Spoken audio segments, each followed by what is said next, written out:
আমার নাম আবু রায়হান। আমি আসছি টাঙ্গাইল থেকে। আমার এক গ্রামের ভাতিজা লাগে, ওই জায়গায় আসছিল। ও চিকিৎসা নেওয়ার পরে ওর সমস্যা ছিল আইবিএসের।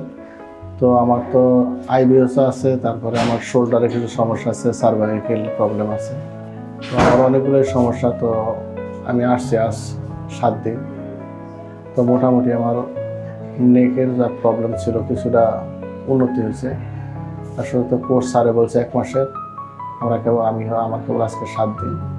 তো মোটামুটি কিছুটা ইমপ্রুভ হয়েছে। আল্লাহ ভরসা, দেখা যায় আল্লাহ কী করে, আল্লাহ একটু ভরসা করে রাখছে। পেটের সমস্যাটা বেশি দিন না, 1.5-2 বছরের মতো। আর আমার যে সার্ভাইকাল প্রবলেম, এটা আসলে আমার ছোটোর সময় থেকে। আমি স্পোর্টসার ছিলাম, আমি খেলতাম। তো ফুটবল খেলার সময় আমি ব্যথা পাইছিলাম।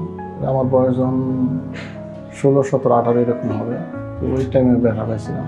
তো ওই সময় আসলে বুঝতে পারি না, যখন এটা আবার 2006-এর দিকে আমার এটা ধরা পড়ে বলতে এমন ধরা পড়ে না, সামান্য একটু বুঝতে পারি ব্যথা হইতেছে।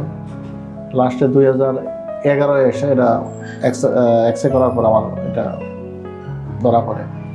ওই জায়গা থেকে ওষুধ খাইতেছি, অনেক ডাক্তার দেখাইছি, অনেক ডাক্তার ওষুধ খাইছি, নিউরোলজি দেখাইছি, তারপরে ফিজিওলজি দেখাইছি, আর ওকে কাজ নেই। এই কারণে এই জায়গায় আসা, আসলে ওষুধ খাবো না বেঁধে এই জায়গায় আসা। ওষুধ আর খাইতে খেতে ভালো লাগে না, এই কারণে এই জায়গায় আসা। কষ্ট হইতাম, ব্যথার সমস্যা, মুভমেন্ট করা পারতাম না। আমার হাত লম্বা টাইম উপরে রেখে কাজ করতে পারতাম না। তারপরে যদি কোনো কিছু লম্বা টাইমে একটু লড়াইতে চাইতাম, তো হাত একটু অবশ্যই আসতো। বা আমি যদি কোনো কাজ করতে গেলাম, লম্বা টাইম কোনো কাজ করলে হাত মুভমেন্ট করলে এই আস্তে আস্তে ভারী হয়ে আসতো। এই সমস্যা ছিল বিশেষ। তেমন সমস্যা না, পেটে মানে খানাটা কোনো সময় ডাইজেশন ভালো হতো, কোনো সময় ভালো হতো, এই সমস্যা ছিল। তেমন বড় কোনো সমস্যা না। আর এইদিকে গ্যাস হলে আমার পিছনে একটু জ্বালাপোড়া করতো, কিন্তু পেটে এত ডিস্টার্ব হতো না, কিন্তু পিছনে একটু জ্বালাপোড়া করতো। সারা 1 মাসের কথা বলছি।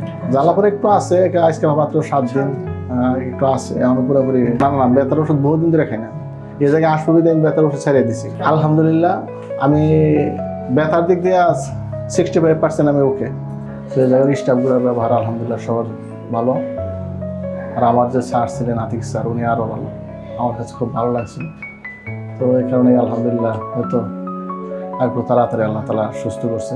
ওনাকে ধন্যবাদ, স্টাফকে ধন্যবাদ। আসসালামু আলাইকুম, আল্লাহ হাফিজ।